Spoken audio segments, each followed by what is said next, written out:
Tout a commencé par un simple message dans la conversation de groupe familial sur WhatsApp. Nous aimerions te voir ce dimanche. Juste la famille proche.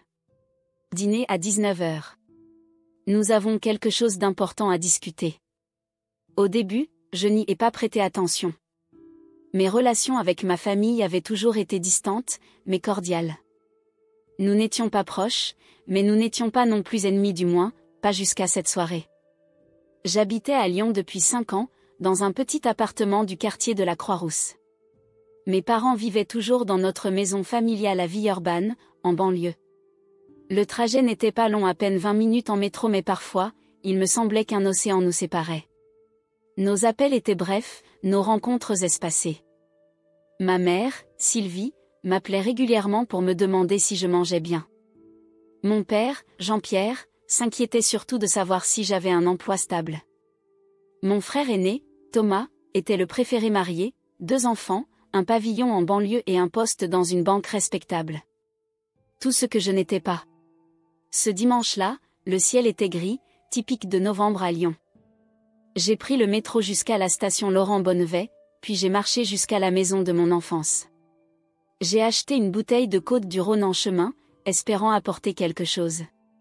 Le vin était une valeur sûre dans notre famille, mon père avait toujours été fier de sa petite cave. C'était l'un des rares sujets sur lesquels nous pouvions échanger sans tension. Quand je suis arrivée, l'atmosphère était étrange, trop calme, trop polie. Ma mère m'a serré dans ses bras maladroitement, son parfum Chanel familier mêlé à une nervosité inhabituelle.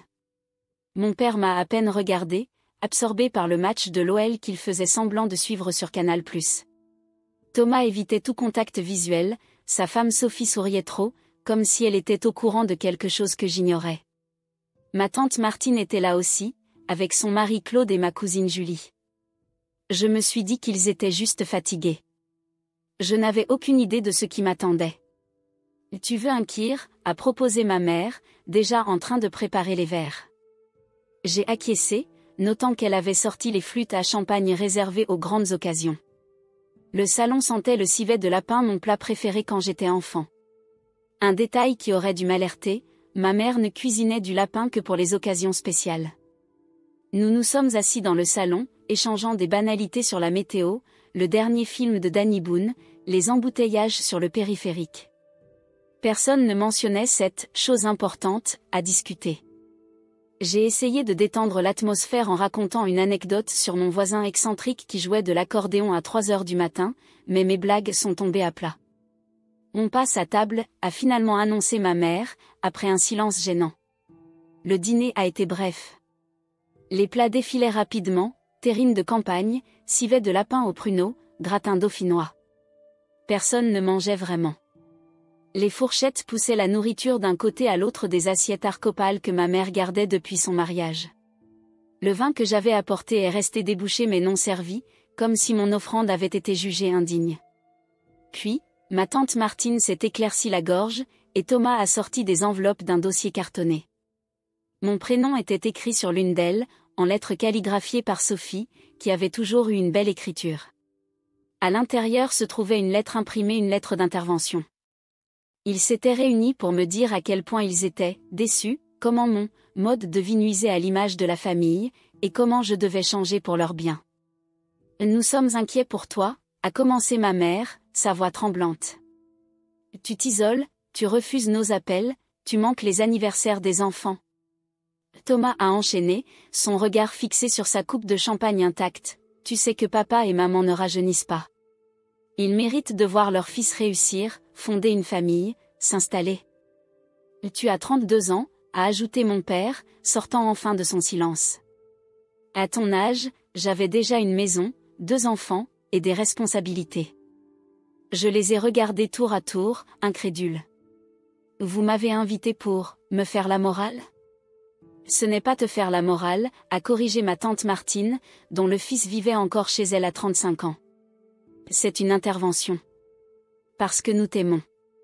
Les lettres étaient toutes similaires, des paragraphes imprimés détaillant mes prétendus échecs, mes choix de vie jugés inappropriés, mon absence aux événements familiaux.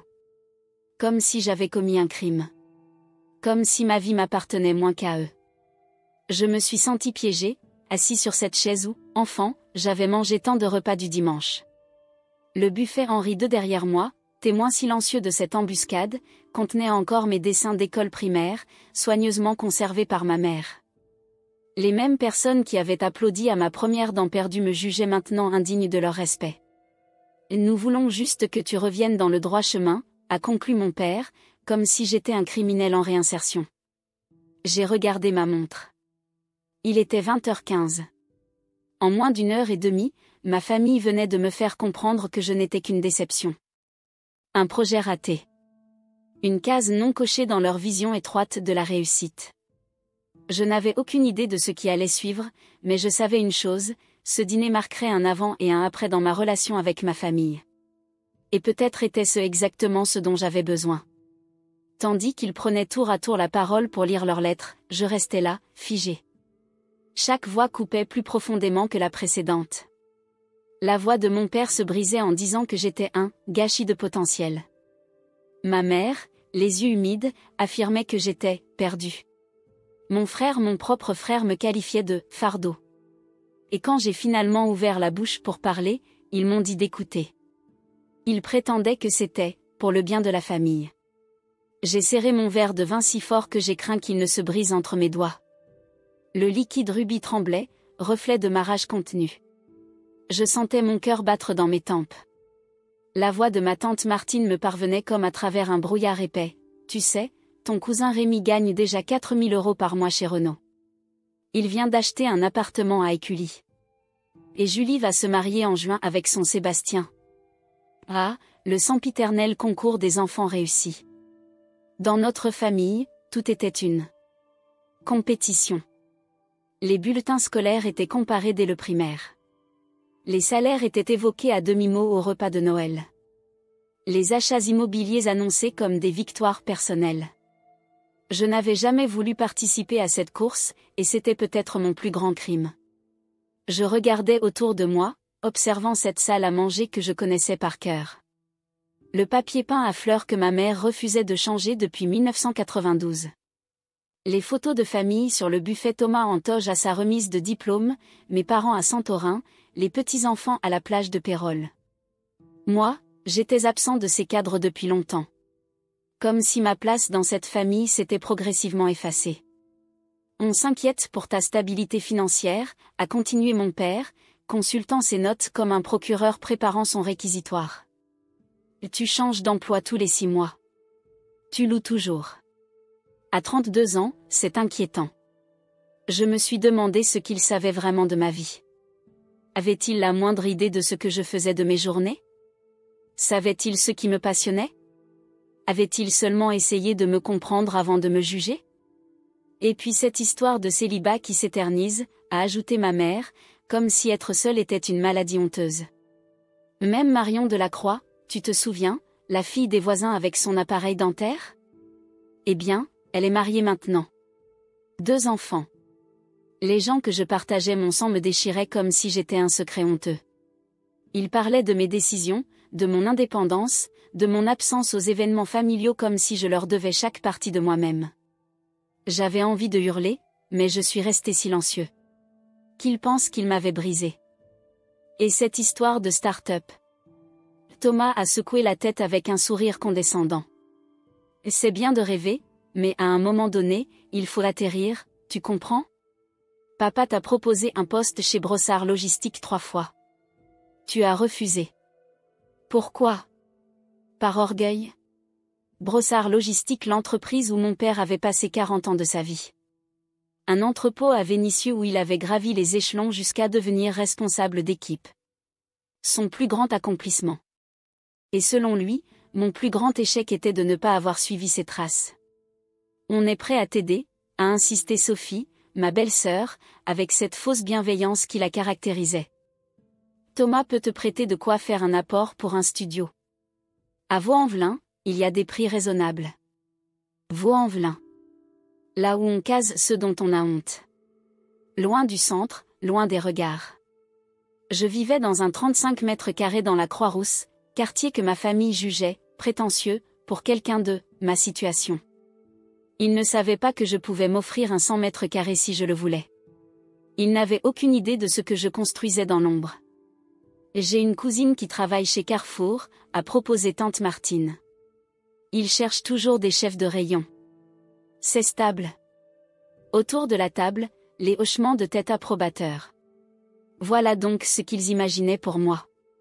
Chef de rayon. Un appartement à Vaux-en-Velin. Une petite Clio d'occasion. Une vie calquée sur leurs attentes médiocres. Julie, ma cousine, était la seule à rester silencieuse. Nos regards se sont croisés, et j'ai cru y lire une forme de solidarité. À 28 ans, elle était déjà promise à un mariage avec Sébastien, fils d'un notaire de Villefranche-sur-Saône. Un bon parti, comme disait ma tante. Je me demandais si elle aussi étouffait sous le poids des attentes familiales. « Tu ne dis rien ?» a finalement demandé mon père, impatient. J'ai pris une profonde inspiration. « Que voulez-vous que je dise ? » « Que tu comprends notre inquiétude, » a répondu ma mère. « Que tu vas faire des efforts. » Des efforts. Comme si je n'en avais jamais fait. Comme si les nuits passées à travailler, les risques pris, les échecs surmontés ne comptaient pas parce qu'ils ne cadraient pas avec leur vision étriquée du succès. « Ce qu'on veut, c'est te voir stable », a ajouté Thomas avec son air de grand sage. Une vraie situation. Un vrai métier. Un vrai métier. Contrairement à quoi ? À ce que je faisais ? Ils n'avaient même pas cherché à savoir. Pour eux, si ce n'était pas un CDI dans une entreprise qu'ils connaissaient, ce n'était pas un vrai métier. Peut-être que vous ne savez pas tout, ai-je commencé, tentant de garder mon calme. On en sait assez, m'a coupé mon père. On te voit t'enfoncer depuis des années. C'était comme parler à un mur. Un mur construit de préjugés, de peur et d'incompréhension. Ils avaient déjà décidé qui j'étais, ce que je valais, ce dont j'étais capable. Ou plutôt incapable. Mais ils ne savaient pas la vérité. Ils ne savaient pas ce que je construisais, ce que j'avais sacrifié, ni ce que j'avais à perdre. Pendant qu'ils me jugeaient depuis leurs fenêtres étroites, j'avais bâti quelque chose de plus grand, quelque chose de puissant. Je n'avais simplement pas jugé utile de les informer. Jusqu'à maintenant, il n'y avait aucune raison. Mais ils m'avaient forcé la main. Vous savez quoi ? J'ai reposé mon verre, me préparant à leur révéler ce qu'ils n'avaient jamais pris la peine de découvrir. Je pense qu'il est temps que je vous dise ce que je fais vraiment depuis 3 ans. Un silence s'est installé. Pour la première fois de la soirée, j'avais capté leur attention. Même Thomas a cessé de consulter discrètement son téléphone sous la table.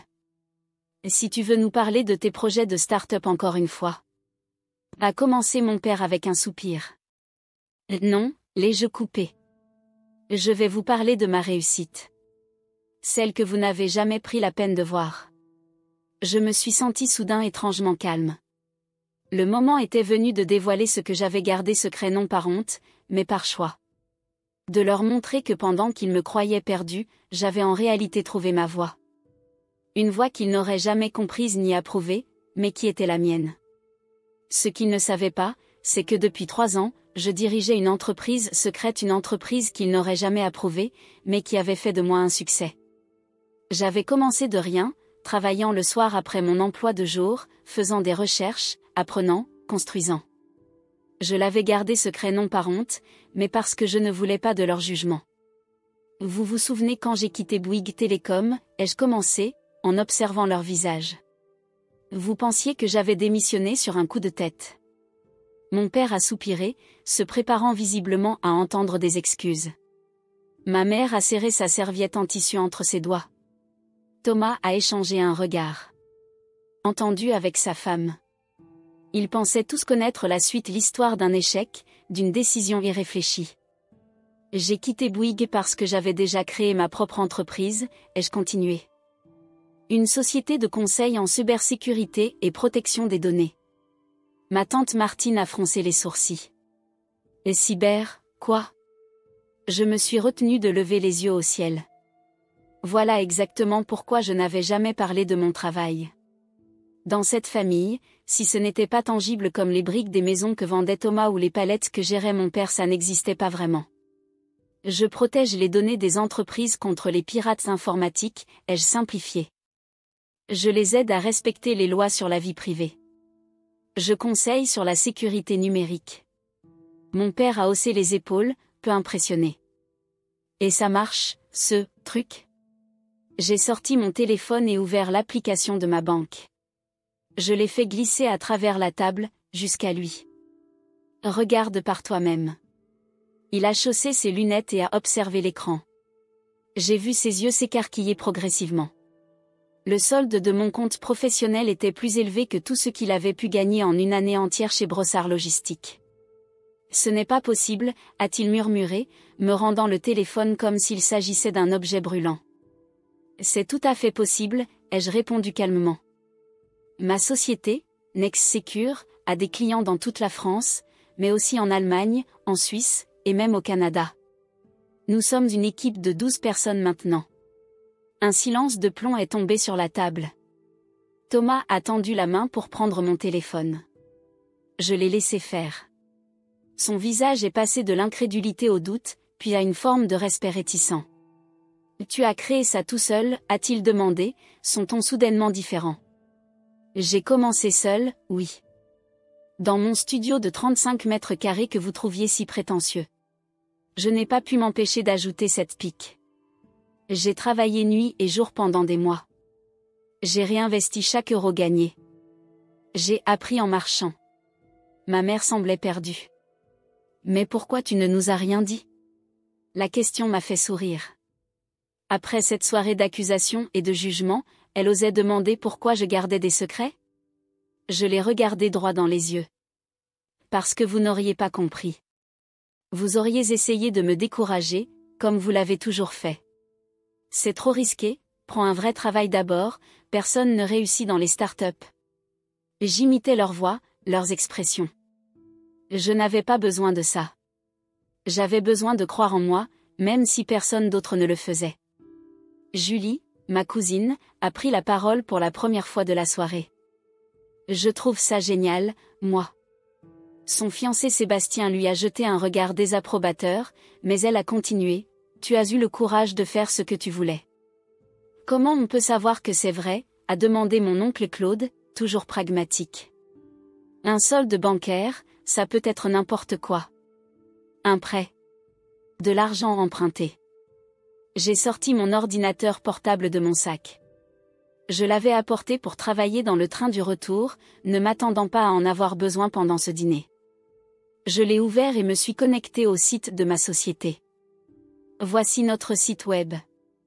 Nos clients. Notre équipe. Nos bureaux.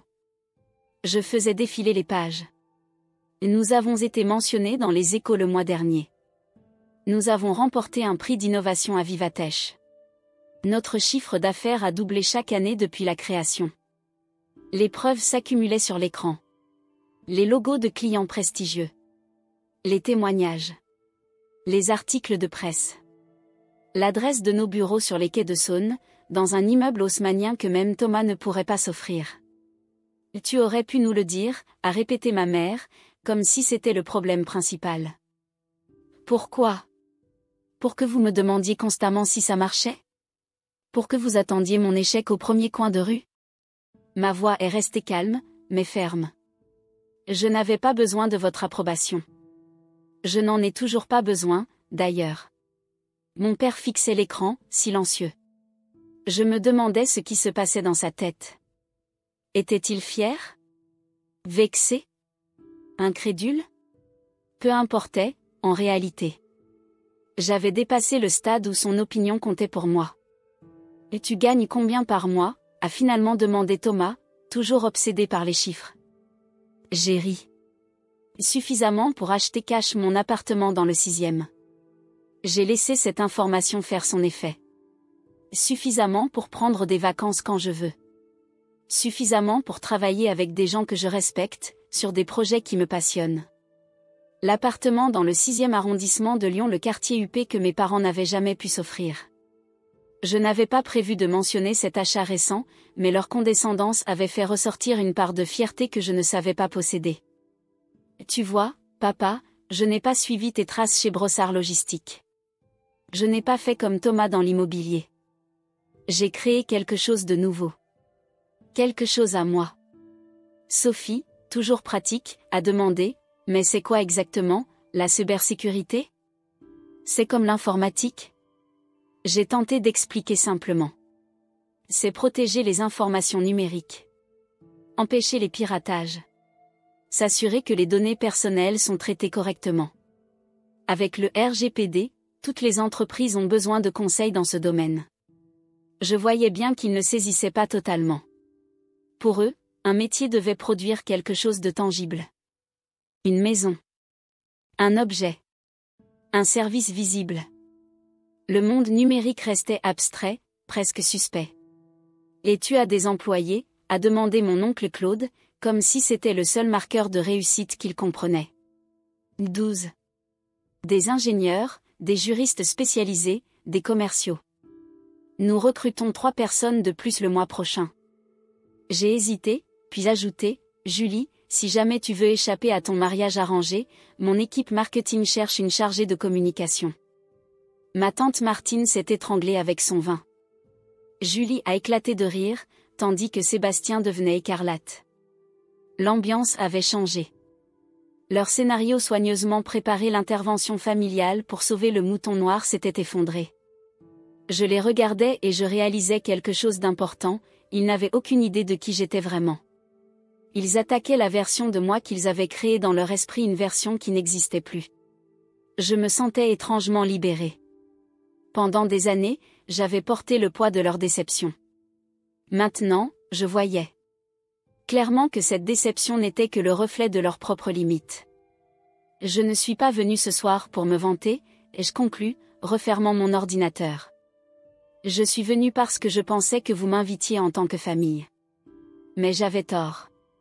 Vous ne m'avez pas rassemblé pour renouer. Vous m'avez rassemblé pour me condamner sans même connaître ma vie réelle. Mon père a ouvert la bouche, puis l'a refermée. Pour la première fois de ma vie, je l'avais laissé sans voix. C'était une petite victoire que je n'avais jamais recherchée mais qui, ce soir-là, avait d'un goût particulièrement doux. La pièce a explosé en réactions diverses. Mon père a été le premier à se lever, renversant presque son verre de vin. Il a marmonné quelque chose à propos de malhonnêteté et de trahison. Ma mère m'a supplié de me rasseoir et d'expliquer à nouveau, comme si elle ne venait pas de me renier 20 minutes plus tôt. Thomas a ricané, qualifiant mon récit de fantasme. Seule ma cousine Julie est restée silencieuse, ses yeux écarquillés par ce qui ressemblait à de l'admiration. « Tu nous as menti pendant 3 ans », a accusé mon père, son visage rougi par la colère ou peut-être par la honte. « Tu nous as laissé nous inquiéter alors que alors que je réussissais, ai-je complété. C'est ça qui te dérange, papa? Que j'ai réussi sans suivre ton chemin? » Ma mère s'est précipitée vers la cuisine, prétextant aller chercher le dessert. Une tactique d'évitement qu'elle avait perfectionnée au fil des années. Chaque fois que les tensions montaient, elle disparaissait derrière ses casseroles et ses plats de service. « Ce n'est pas une question de réussite, » a insisté Thomas, retrouvant son assurance. « C'est une question d'honnêteté.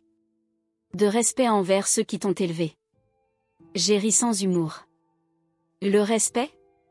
Comme celui que vous m'avez témoigné ce soir, en me convoquant pour me faire la morale sans connaître ma vie. » Ma tante Martine a tenté de calmer le jeu, proposant de servir le café. Son mari Claude fixait son assiette vide, visiblement mal à l'aise. La soirée avait déraillé de leur scénario préétabli, et personne ne savait comment réagir. « Tu aurais dû nous dire que tu avais une vraie entreprise », a marmonné mon père, après un moment. On aurait compris. Une vraie entreprise, ai-je répété lentement. Parce que jusqu'à ce que tu vois mon compte en banque, ce n'était pas réel.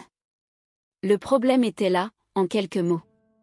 Pour ma famille, la réussite se mesurait en chiffres, en biens matériels, en statut social reconnaissable. Ils ne comprenaient pas ce que je faisais parce qu'ils n'avaient jamais essayé de comprendre. La cybersécurité? Une lubie. Le travail à distance? De la paresse. L'entrepreneuriat? Un rêve irréaliste. On pourrait peut-être célébrer maintenant, a proposé timidement ma mère, revenue avec une tarte aux pommes qui sentait la cannelle. C'est une bonne nouvelle, après tout. Célébrer. Après m'avoir traîné dans la boue. Après avoir organisé une intervention comme si j'étais un drogué ou un alcoolique. Après m'avoir jugé indigne de leur respect pendant des années. Je ne suis pas venu chercher votre approbation, ai-je dit calmement. Je n'en ai pas besoin. Sébastien, le fiancé de Julie, a murmuré quelque chose à propos des arrogances. Je l'ai ignoré. Ce type était l'incarnation même de ce que ma famille admirait, un parcours tout tracé, une profession respectée, un nom de famille connu dans le Beaujolais. Le genre d'homme qui ne prend jamais de risques mais qui se croit supérieur à ceux qui osent. Tu pourrais au moins nous remercier, a lancé Thomas, piqué au vif. Sans l'éducation que nos parents t'ont donnée. Vous remercier ? J'ai senti ma patience s'évaporer. Pourquoi exactement ? Pour avoir douté de moi à chaque étape ? Pour m'avoir poussé vers des voies qui ne me correspondaient pas ? Julie a posé sa main sur mon bras. Calme-toi, a-t-elle soufflé. Ça ne sert à rien. Elle avait raison, bien sûr. Cette conversation ne menait nulle part. Ces personnes ne me comprenaient pas et ne me comprendraient jamais vraiment. Nous parlions des langages différents, vivions dans des mondes séparés. Nous voulions juste ton bien, a insisté ma mère, les larmes aux yeux. C'était peut-être vrai, à sa façon. Ils voulaient mon bien tel qu'ils le concevaient, une vie sans risque, prévisible, conforme à leurs attentes. Une vie qui, pour moi, aurait été une cage. Je sais, maman, ai-je adouci ma voix. Mais vous ne m'avez jamais demandé ce que moi, je voulais. Un silence inconfortable s'est installé. Ma tante a commencé à débarrasser nerveusement la table. Claude s'est éclipsé pour fumer sur la terrasse. La cohésion familiale de façade s'effritait, révélant les fissures qui avaient toujours existé. Et maintenant, a demandé mon père, soudain vieilli, comme si cette soirée lui avait pris 10 ans. Bonne question. Et maintenant ? Je ne pouvais pas effacer leur jugement, leur lettre d'intervention, leur mépris. Eux ne pouvaient pas feindre une fierté soudaine, un soutien qui n'avait jamais existé. Et maintenant, je vais rentrer chez moi, ai-je répondu simplement. J'ai une visioconférence avec des clients canadiens demain matin. Tu pourrais rester dormir, a proposé ma mère. Ta chambre est toujours là.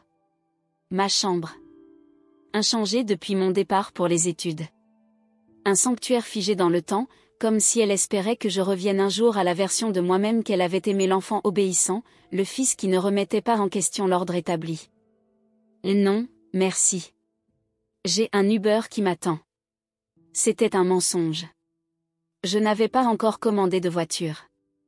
Mais j'avais besoin d'air, de distance, d'espace pour respirer. Thomas m'a suivi dans l'entrée pendant que je récupérais ma veste. Tu sais, a-t-il dit à voix basse, tu pourrais investir dans l'immobilier maintenant. J'ai des biens intéressants en portefeuille. Même dans ce moment, il ne pouvait s'empêcher d'être commercial. De voir en moi un client potentiel plutôt qu'un frère. C'était presque risible. Je passerai te voir au bureau un de ces jours, ai-je menti poliment. J'ai embrassé ma mère sur la joue, serré la main de mon père mécaniquement. Julie m'a glissé un morceau de papier dans la poche. Mon numéro personnel, a-t-elle chuchoté. Si tu embauches vraiment en marketing. En sortant dans la nuit fraîche, j'ai ressenti un étrange mélange de tristesse et de soulagement. Cette famille qui m'avait défini pendant si longtemps n'avait plus ce pouvoir sur moi. Leurs opinions, leurs jugements, leurs attentes, rien de tout cela ne déterminait ma valeur.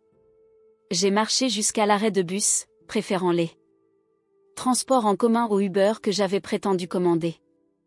Les rues de Villeurbanne étaient calmes, familières. J'avais fait ce trajet des centaines de fois adolescent, rentrant de soirées, de cours, de rendez-vous. Mais ce soir, c'était différent. Ce soir, je quittais non seulement la maison familiale, mais aussi l'emprise qu'elle avait eue sur moi. Mon téléphone a vibré. Un message de Thomas, désolé pour ce soir. On devrait déjeuner ensemble bientôt. J'aimerais en savoir plus sur ton entreprise. Traduction, maintenant que je suis riche, il veut renouer. Maintenant que je corresponds enfin à sa définition du succès, je mérite son attention. J'ai rangé mon téléphone sans répondre. Le bus 69 approchait, ses phares perçant l'obscurité. Je montai, m'installant près de la fenêtre. Alors que le bus s'éloignait de Villeurbanne, je sentais aussi que je m'éloignais d'une version de moi-même que j'avais abandonnée depuis longtemps, celle qui cherchait désespérément l'approbation de personnes incapables de me voir telle que j'étais réellement. Les semaines qui suivirent furent étrangement calmes. Des membres de ma famille tentèrent de me contacter, principalement par des messages à moitié sincères et des messages vocaux culpabilisants. Je les ignorais pour la plupart. Julie m'envoya un message qui disait simplement « Fière de toi ». Elle fut la seule à qui je répondis. Le silence me donna l'espace pour réfléchir, pour construire, pour grandir. Je me plongeai dans mon entreprise, l'agrandissant, embauchant des personnes, devenant mentor pour d'autres comme moi. Mon appartement dans le 6e arrondissement était devenu mon sanctuaire. 90 mètres carrés de liberté, avec une terrasse donnant sur le parc de la Tête d'Or. Les matins où je prenais mon café en regardant les joggeurs longer le lac avaient une saveur particulière maintenant. C'était mon choix, mon espace, ma vie construite selon mes propres termes. Une semaine après le dîner familial, j'avais reçu un message de Thomas proposant de déjeuner pour parler affaires. Je l'avais poliment décliné. Ma mère m'avait appelé 3 fois, laissant des messages de plus en plus inquiets. Mon père était resté silencieux, fidèle à lui-même. Tante Martine avait envoyé un message maladroit s'excusant pour toute cette histoire. Quant à Julie, elle était venue prendre un café à mon bureau, impressionnée par nos locaux sur les quais de Saône. « C'est vraiment ce que tu as construit tout seul ?» avait-elle demandé, observant nos espaces de travail lumineux, notre salle de détente avec baby-foot et fauteuil design. « Avec mon équipe » avais-je corrigé. « Personne ne construit rien tout seul. » Elle avait souri, un peu tristement. Tu sais, ils parlent tous de toi maintenant. Comme si tu étais le prodige de la famille. Cela ne m'étonnait pas. Le succès financier était la seule réussite qu'ils comprenaient. Peu importait la passion, l'innovation, l'impact social, seul le compte en banque comptait. Et toi, lui avais-je demandé. Comment vont les préparatifs du mariage ? Elle avait hésité, jouant avec son café. J'ai reporté la date. Je réfléchis à certaines choses. J'avais hoché la tête, sans insister. Certaines décisions devaient venir de l'intérieur, pas des conseils des autres. Julie devait trouver son propre chemin, comme je l'avais fait. Au bureau, l'ambiance était électrique cette semaine-là. Nous venions de signer un contrat avec une grande banque suisse pour refondre leur système de protection des données. L'équipe était motivée, créative, soudée. J'avais embauché des gens non seulement pour leurs compétences techniques, mais aussi pour leur personnalité, leur vision, leur capacité à penser différemment. Léa, ma directrice technique, sortait tout juste de l'INSA Lyon. Brillante, intuitive, avec une compréhension des systèmes que des ingénieurs expérimentés lui enviaient. Karim, mon responsable juridique, avait quitté un cabinet prestigieux pour nous rejoindre, attiré par notre culture d'entreprise et la flexibilité que nous offrions. Ahmed dirigeait notre équipe commerciale avec un mélange parfait d'empathie et de détermination. Ce jour-là, réunis dans notre salle de conférence pour célébrer la signature du contrat suisse, j'ai regardé autour de moi et j'ai réalisé que j'avais créé quelque chose dont j'étais véritablement fière. Pas parce que cela impressionnait ma famille ou correspondait à une définition conventionnelle du succès, mais parce que cela reflétait mes valeurs, ma vision du monde. Annex Secure, a lancé Léa, levant sa coupe de champagne. Et à notre boss qui nous laisse coder en pyjama les lundis matins. Les rires ont fusé, détendus, authentiques. Ces personnes me connaissaient mieux après 3 ans de travail ensemble que ma famille après 3 décennies. En rentrant chez moi ce soir-là, j'ai pris une décision importante. J'ai ouvert mon ordinateur et j'ai commencé à rédiger un post pour LinkedIn, puis un article plus personnel pour Medium. Pour la première fois, je racontais ouvertement mon parcours, les débuts difficiles, les nuits blanches, les doutes, mais aussi les succès, les leçons apprises, les victoires. Sans mentionner directement ma famille, j'ai parlé de la pression sociale, des attentes extérieures, de la difficulté à suivre sa propre voie quand tout le monde vous pousse dans une direction différente. J'ai partagé comment j'avais appris à écouter ma voix intérieure plutôt que le bruit ambiant. Le lendemain matin, mon téléphone n'arrêtait pas de vibrer avec des notifications. L'article avait touché une corde sensible. Des dizaines de commentaires, de partages, de messages privés. Des entrepreneurs en herbe qui se reconnaissaient dans mon histoire. Des personnes coincées dans des carrières qu'elles détestaient, rêvant d'autre chose. Des gens qui avaient fait le saut et voulaient partager leur expérience. Parmi toutes ces réactions, un message en particulier m'a frappé. Une jeune femme de 23 ans, Sarah, qui écrivait « Merci d'avoir mis des mots sur ce que je vis. Ma famille veut que je devienne professeur comme ma mère et ma grand-mère. Mais je veux créer des jeux vidéo. Ils pensent que c'est une perte de temps. Votre histoire me donne le courage de persévérer. » Ce message a déclenché quelque chose en moi. J'ai réalisé que mon expérience, aussi personnelle soit-elle, pouvait servir à d'autres. Que mon parcours n'était pas unique. Que partout, des personnes luttaient contre les attentes familiales, sociales, culturelles pour suivre leur propre chemin. J'ai commencé à m'investir davantage dans l'écosystème Startup de Lyon. J'ai rejoint le conseil d'administration de l'incubateur Tuba. J'ai commencé à donner des conférences à l'EM Lyon et à CPE sur l'entrepreneuriat. J'ai même lancé un petit fonds d'investissement, Deeproot, pour soutenir des entrepreneurs de première génération, ceux qui, comme moi, n'avaient pas d'héritage ou de réseau familial pour les aider. Ma vie sociale s'est également transformée. Fini les dîners de famille forcés et inconfortables.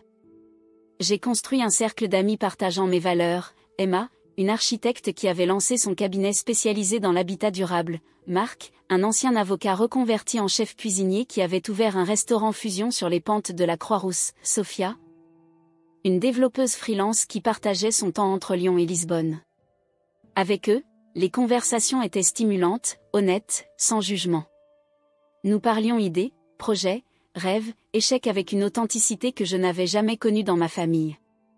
Un soir, en dînant sur la terrasse d'Emma, avec vue sur Fourvière illuminée, j'ai réalisé que j'avais passé tant d'années à chercher une version de la famille qui n'existait pas. J'avais voulu l'amour, la connexion, l'approbation, mais pas au prix de qui j'étais. Cette intervention familiale était la meilleure chose qui me soit arrivée, car elle m'avait forcé à me choisir moi-même. Elle m'avait forcé à affronter la vérité, je n'avais pas besoin de leur permission pour réussir. Je n'en avais jamais eu besoin. Tu sais, m'a dit Emma ce soir-là, la famille n'est pas toujours celle dans laquelle on est. Parfois, c'est celle qu'on se crée. Elle avait raison. J'avais trouvé un nouveau type de famille, une famille choisie. Des personnes qui célébraient les victoires, se soutenaient dans les défaites, et croyaient en l'importance de s'élever mutuellement. C'était le type de famille que je méritais. À mesure que je grandissais personnellement et professionnellement, je commençais à voir ma famille biologique avec plus de compassion, sinon de proximité. Ils étaient produits de leur époque, de leur éducation, de leur peur. Mon père, qui avait connu le chômage dans les années 80, ne pouvait concevoir le succès autrement que par la sécurité d'un emploi traditionnel. Ma mère, qui avait abandonné ses propres ambitions pour élever ses enfants, projetait peut-être sur moi des rêves inassouvis. Cette compréhension n'effaçait pas la douleur qu'il m'avait causée, mais elle me permettait de la contextualiser. De la voir non comme une attaque personnelle, mais comme le reflet de leurs propres limitations. Un jour, je reçus un message de Julie, j'ai rompu mes fiançailles. Je commence un master en marketing digital à l'IAE. Tu embauches toujours ? J'ai souri en lisant ces mots. Ce n'était pas de la satisfaction face à une vie bouleversée, mais de la joie de voir quelqu'un trouver son propre courage. De voir les ondulations que notre exemple peut créer dans la vie des autres. Passe au bureau lundi, lui ai-je répondu. On a toujours besoin de bons talents. Peut-être que c'était ça, finalement, ma plus grande réussite, non pas les contrats signés ou l'appartement avec vue, mais la capacité d'inspirer d'autres à briser leur chaîne. À écrire leur propre définition du succès. Les mois passèrent, et je ne retournai pas chez mes parents. Ni pour les fêtes de fin d'année. Ni pour les anniversaires. Je pensais me sentir coupable, mais ce ne fut pas le cas. Je me sentais libre. Et quand je regardais ma vie, mon entreprise en pleine croissance, mes matins paisibles, les personnes dont je m'étais entourée, je savais que j'avais fait le bon choix. Noël approchait, avec son lot habituel d'invitations familiales et d'obligations sociales. Cette année, j'avais décidé de partir. Pas pour fuir, mais pour célébrer différemment. J'avais loué un chalet dans les Alpes, à Megève, et invité mes amis proches et quelques collègues qui n'avaient nulle part où aller pour les fêtes. L'avant-veille de mon départ, alors que je finalisais quelques dossiers au bureau, ma secrétaire m'annonça une visite surprise. « Votre mère est dans la salle d'attente, dit-elle, hésitante. Je lui ai proposé un café. Ma mère. Ici, dans mes bureaux. » Le monde professionnel que j'avais soigneusement séparé de ma famille se trouvait soudain envahi. J'ai pris une profonde inspiration. « Fais-la entrer, s'il te plaît. » Elle est apparue sur le seuil, mal à l'aise dans son manteau beige trop formel pour l'ambiance décontractée de nos locaux. Ses yeux parcouraient l'espace, s'arrêtant sur les ordinateurs dernier cri, les plantes vertes, les tableaux blancs couverts d'idées. « C'est impressionnant », a-t-elle dit en guise de salutation. Je l'ai invitée à s'asseoir dans le petit salon adjacent à mon bureau. Elle a sorti de son sac un paquet enveloppé dans du papier craft. « Ton père ne sait pas que je suis venue », a-t-elle précisé, comme si cela avait de l'importance. Je voulais t'apporter ça avant les fêtes. Au cas où tu ne viendrais pas, le cadeau était une montre. Pas une montre ordinaire, celle de mon grand-père, Louis. Un horloger de Besançon qui avait dû abandonner son métier pendant la guerre. La montre qu'il avait fabriquée lui-même, son chef-d'œuvre, transmis à mon père, qui avait toujours dit qu'elle reviendrait à Thomas, l'aîné. Papa voulait que tu l'aies, a expliqué ma mère, voyant ma surprise. Il n'a pas su comment te le dire. Je l'ai prise dans mes mains, sentant son poids, écoutant son tic-tac régulier. Un héritage que je n'attendais pas, merci, ai-je dit simplement. Ma mère a regardé par la fenêtre, vers le fleuve qui coulait en contrebas. Tu sais, ton grand-père aussi était incompris. Sa famille voulait qu'il reprenne la ferme. Il a choisi l'horlogerie. Ils ne lui ont jamais pardonné. Cette information me fit l'effet d'une révélation. Je n'avais jamais entendu cette histoire. Dans notre famille, les désaccords étaient enterrés, les conflits minimisés, les divergences niées.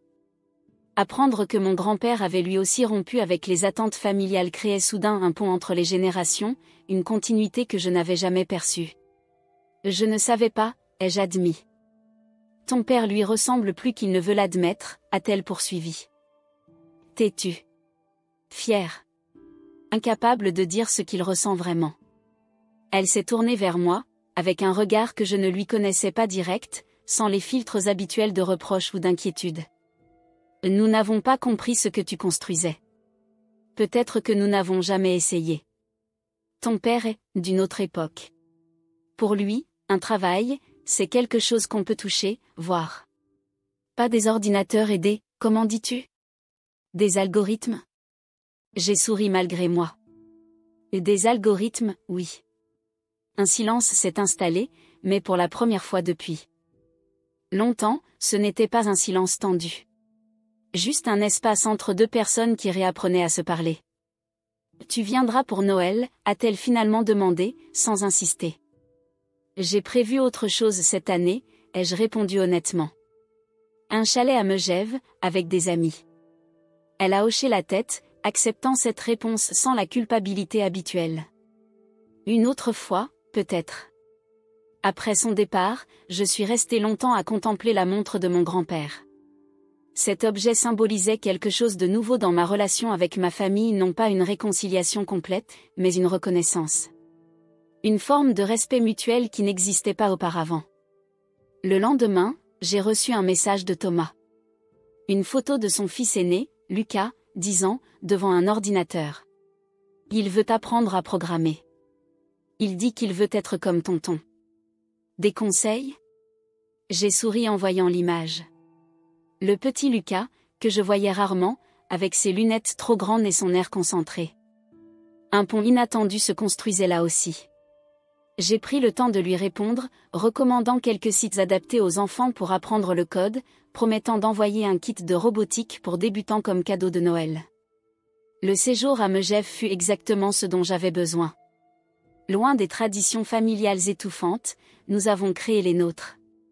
Un réveillon où chacun cuisinait un plat de son enfance. Des jeux de société jusqu'à l'aube.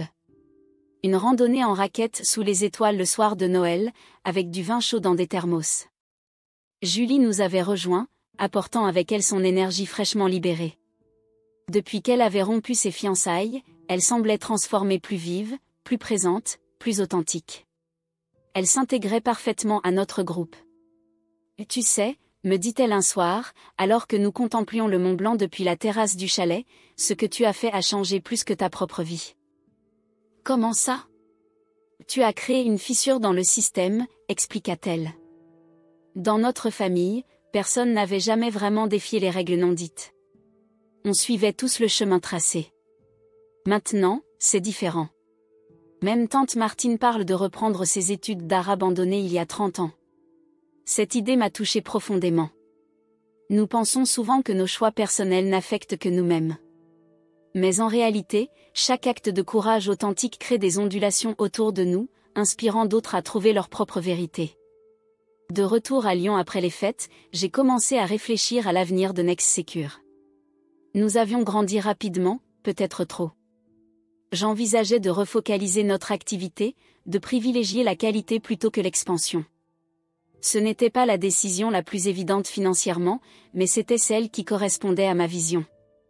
Lors d'une réunion d'équipe pour discuter de cette nouvelle orientation, j'ai été surpris par le soutien unanime. Ces personnes que j'avais choisies, qui m'avaient choisi en retour, comprenaient l'importance de rester fidèles à nos valeurs fondamentales. Contrairement à ma famille biologique, ils n'évaluaient pas le succès uniquement en termes de croissance ou de chiffres. C'est alors que j'ai reçu un appel inattendu. Une journaliste de la Tribune souhaitait m'interviewer pour un article sur les entrepreneurs qui redéfinissent le succès. Mon histoire, semblait-il, avait circulé dans le petit monde des startups lyonnaises. L'interview s'est déroulée dans nos bureaux, un après-midi pluvieux de janvier. La journaliste, Amélie Fournier, posait des questions perspicaces, allant au-delà des aspects techniques pour explorer les dimensions personnelles et philosophiques de mon parcours.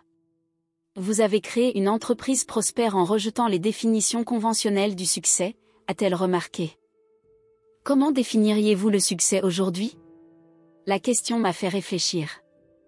Le succès, pour moi, c'est l'alignement, ai-je finalement répondu. C'est quand vos actions quotidiennes reflètent vos valeurs profondes. Quand vous pouvez vous regarder dans le miroir sans avoir l'impression de trahir la personne que vous êtes vraiment.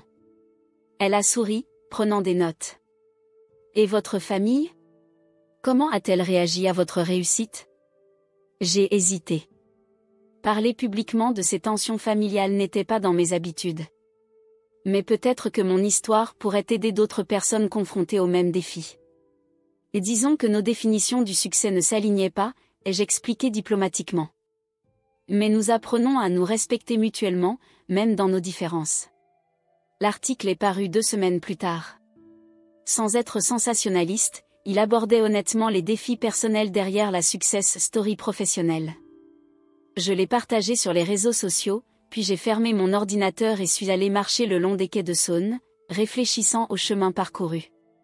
Mon téléphone a vibré. Un message de mon père, le premier depuis des mois, j'ai lu l'article. Tu as bien parlé. Fier de toi. Ces mots simples, presque maladroits, m'ont touché plus que je ne l'aurais imaginé. Non pas parce que j'avais besoin de son approbation, mais parce qu'il marquait un tournant. Mon père, cet homme de peu de mots, faisait un pas vers moi. À sa manière. Un jour, je reçus une lettre de ma mère. Ce n'était pas long. Juste quelques lignes. Nous ne t'avons pas compris. Peut-être n'avons-nous jamais essayé. J'espère que tu es heureux. Avec amour, maman. Je l'ai lu, et légèrement souri, et l'ai placé dans un tiroir. Je ne ressentais pas le besoin de répondre. Certaines choses n'ont pas besoin de conclusion. Elles ont juste besoin de se terminer. C'est mon histoire, non pas une histoire de vengeance, mais de prise de conscience. Je n'ai jamais été le mouton noir. J'étais simplement en avance sur mon temps. Et maintenant que je me suis choisi moi-même, il n'y a pas de retour en arrière possible. Le véritable pouvoir ne vient pas de la validation extérieure, qu'elle provienne de la famille, des amis, des collègues, ou même des succès professionnels. Il vient de l'alignement intérieur.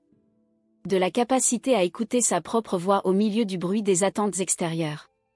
De la force de tracer son propre chemin, même quand celui-ci ne figure sur aucune carte connue. Je porte parfois la montre de mon grand-père Louis. Pas tous les jours mon poignet préfère généralement la liberté. Mais dans certains moments importants, je la sors et l'attache. Un rappel que les chemins non conventionnels font partie de mon héritage. Que la rébellion coule dans mon sang, aux côtés de la tradition. Et peut-être qu'un jour, je la transmettrai à mon tour.